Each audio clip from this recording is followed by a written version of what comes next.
The United States seems to be slowly moving towards a civil war. Don't think that I am giving a fake news. I am also not highly prejudiced against the United States. I actually quoted from the Western media. The other day, two respected British newspapers, The Guardian and The Independent, published news which said that the US was slowly moving towards a civil war.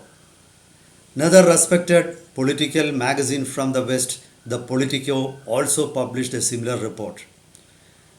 One of the most respected media houses based in United States, the CNN, also published a report on the similar lines. All these newspapers may not be lying together. There could be some reason or some sense in this.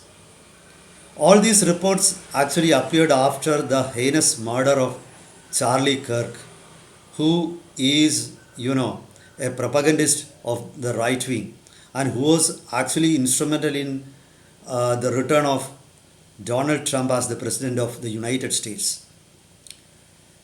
So, what is the reason for this type of fear or apprehension that the US is falling into a civil war? Are there any evidences for that? Or is that simply a conspiracy theory? This is definitely not a conspiracy theory because there are many factors that prove or support the conclusion. So let's take a closer look into what is happening in the United States. Welcome to Insights. I am Hari Kumar. As I said, the murder of Charlie Kirk sparked many debates in the US itself. Why I tend to believe the theory that the US is slowly falling into a civil war. There are some basic reasons for that. That is why I believed this report.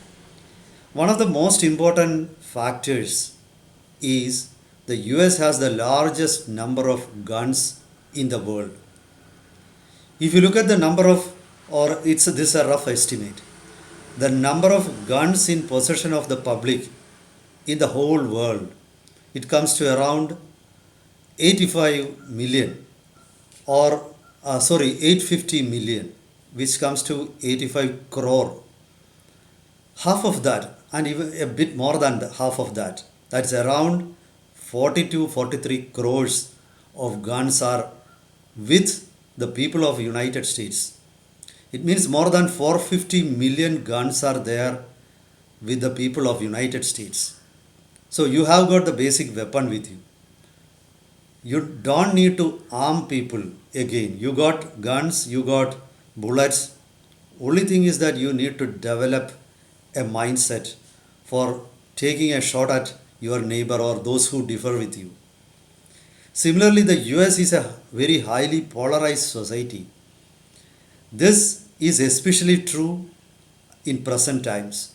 After Donald Trump came into power, the US society seems to have been, further drifting away. When I saw certain media reports about the murder of Charlie Kirk, I was actually surprised to see that in many campuses there are a large number of supporters for the murder of Charlie Kirk. I cannot even imagine that in a country like India, which is also said to be very violent, but we don't have many people, going on camera saying that a murder was a nice thing or it should have happened.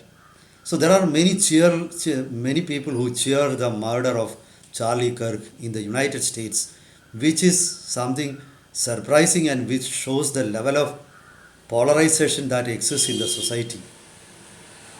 Of course, Charlie Kirk was a man who, held extreme views. For example, I am surprised to know that once he said if he gets into an aeroplane, an aircraft, and if he found that the pilot was a black or some non-white person, he would immediately, get down from the aircraft.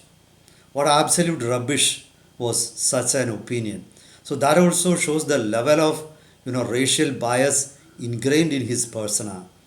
So he was definitely, a xenophobic. Then he was a misogynist also. I also heard the same opinion from people in campuses that he was a misogynist and he deserved to die this way. So there are people who hold such opinion in the US. When I compare that to India, I find that no, not many people would go in front of a camera and air such views, or they won't air such views in public. I'm not saying that they don't hold such views in their mind, but they keep it within themselves.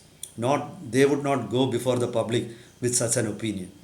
So this is that shows the level of polarization that exists in the U.S. society. So no wonder if there is that level of polarization exists in a society, even a spark is enough to begin a civil war. So I tend to believe that the US is on the verge of a civil war. Then the other important aspect is there is a history of civil war in the US. We all know about the civil war that began around 100 years after the country became independent. We all know about the civil war in which after which Abraham Lincoln became the president of the US. So the country actually has a tradition of civil war. In 1960s, there was a series of political killings. For example, the murder of Martin Luther King. He was a well-respected person. He was a pacifist. He fought against all types of discriminations. He was shot dead. Then many other political leaders were also killed. For example, Malcolm X, Magdalene Evans. Then John F. Kennedy was shot dead. His family member Bobby Kennedy was also shot dead. So the culture of gun violence. You look at the media when you switch on channels. You would find that every week at least some mass shootings take place in the US. The US society is violent, basically violent.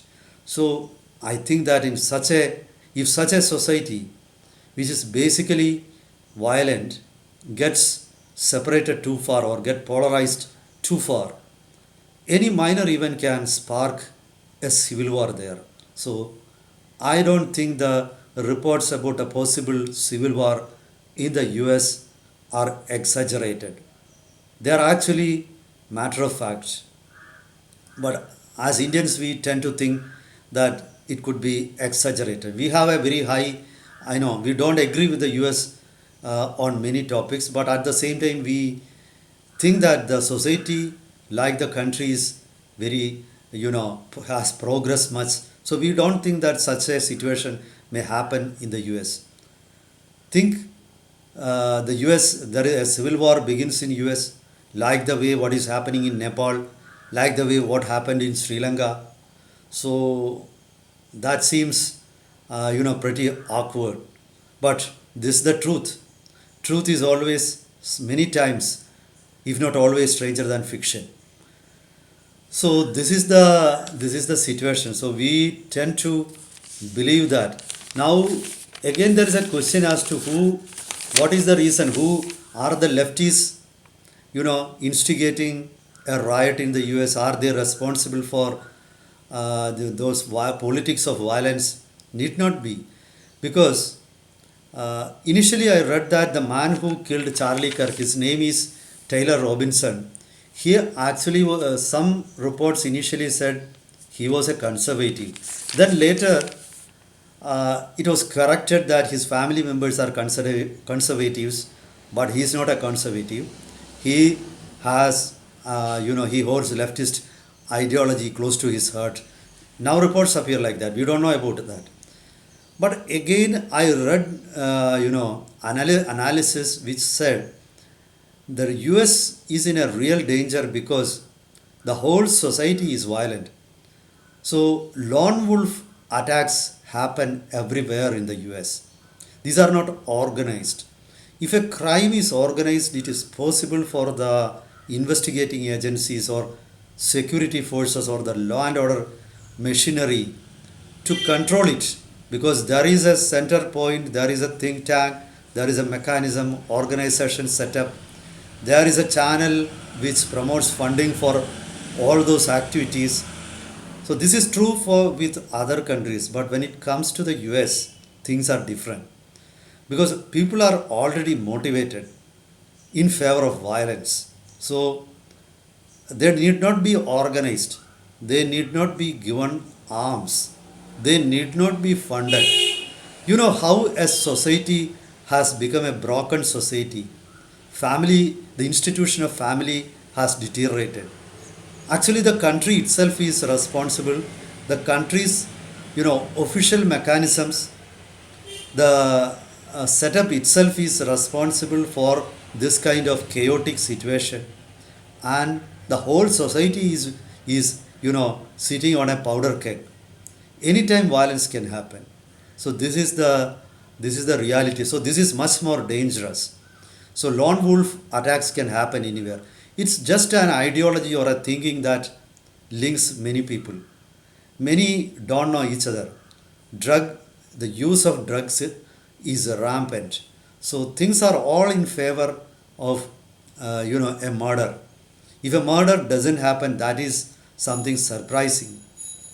So it's shocking to think about such a society full of zombies who are willing to attack each other, who are not even humans, who are, at a state that borders humanity and something like a witch or what you call a zombie.